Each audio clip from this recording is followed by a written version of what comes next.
مجموعی غزا۔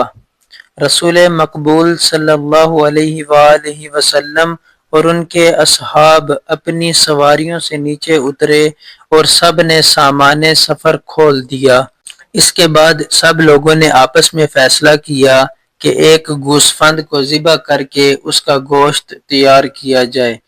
ایک صحابی نے کہا، گوسفند کا سر کاٹنا میرے ذمہ ٹھہرا۔ دوسرے نے کہا، اس کی کھال اتارنا میرے حصے میں۔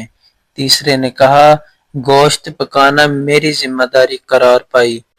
رسول مقبول صلی اللہ علیہ وآلہ وسلم بولے، گوشت پکانے کے لیے جنگل سے لکڑیاں جمع کرنا میرے ذمہ۔ سبھی اصحاب ایک ساتھ کہہ اٹھے، یا رسول اللہ، ہم لوگوں کی موجودگی میں آپ کو زحمت اٹھانے کی کوئی ضرورت نہیں، آپ آرام فرمائیں، ہم لوگ بڑی آسانی اور فخر کے ساتھ یہ کام بخیر و خوبی انجام دے لیں گے۔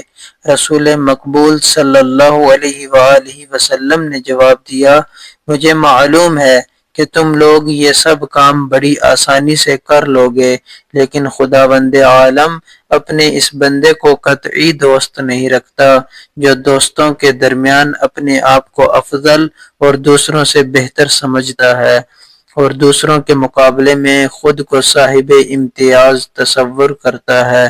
یہ کہہ کر رسول اکرم صلی اللہ علیہ وآلہ وسلم جنگل کی طرف چلے گئے اور تھوڑی دیر بعد لکڑیاں اور گھاس پھوس لے کر واپس آ گئے۔